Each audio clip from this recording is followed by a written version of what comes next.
Responding anti-Islamist.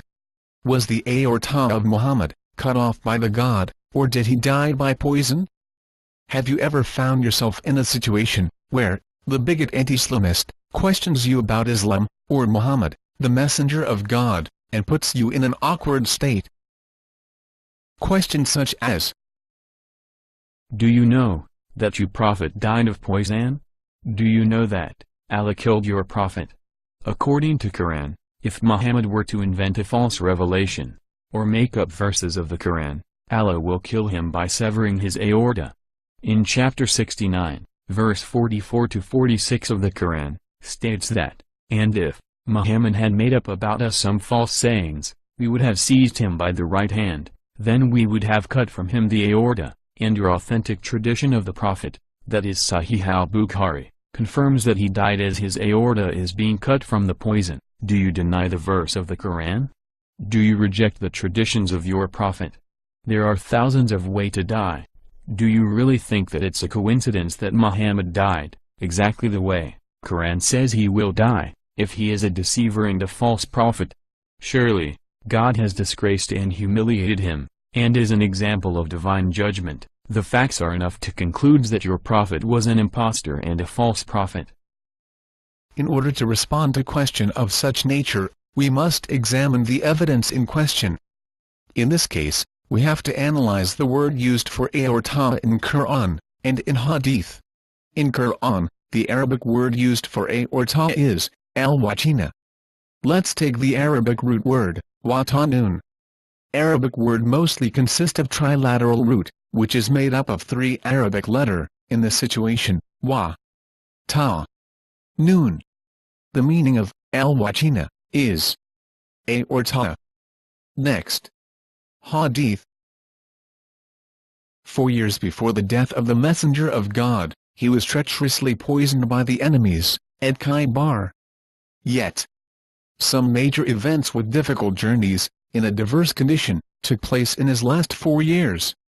This includes the expedition of Khaybar, in 628, which was a distance of 171 kilometers, and takes around 3 days. Next year, he went to Mecca for pilgrimage, which requires 440 kilometers traveling in 8 days. Following that year, conquest of Mecca took place, at a distance of 440 kilometers, in 10 to 12 days, where he was the commander-in-chief. In the same year, there was also the Battle of Hunayn, which was 72.5 kilometers and about 1 day journey. In the year 631, expedition to Tabuk took place, which was 629 kilometers and requires around 11 days journey. And the last journey that Messenger of God took, to Mecca, his last pilgrimage, which was 440 kilometers in 8 days, in the year 632.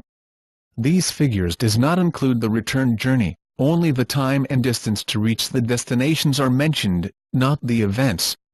Furthermore, these journeys were taken in the intense heat of the desert, and was on the back of a camel or on foot, which is extremely difficult. Therefore, it would be impossible for a man, who be on the verge of death, as claimed by the anti-Islamist. Let's examine the word that has been used for aorta in the Hadith. The word used is abhari. Let's take the Arabic root word, bahara, that is the three Arabic letter, ba, ha, and ra. Now, let's examine this word. Abhari means shortness of breath, breathlessness, suffocation. If we compare the two words, al-wajina means aorta, whereas abhari means shortness of breath, breathlessness, suffocation. Therefore, those two words are not the same. If we take the meaning of abhari and try to understand the hadith in context, we will find that the Prophet meant he was facing difficulty to breathe because of that poison. In the hadith, the word abhari translated as aorta is nothing more than a simple error of interpretation. Therefore, there is no connection between that verse of the Quran and that hadith. Questions of such nature is created to make confusion, misunderstanding of Islam.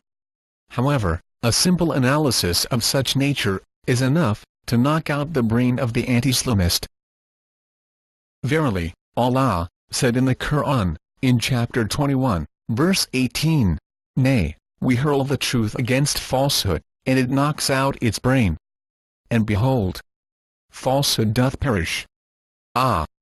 Woe be to you, for the false things ye ascribe to us." Please, convey this message with your family, friends, neighbors etc., otherwise, misconception of such nature will just grow without any solution. And follow us on YouTube, at youtube.com/user/ncapcs.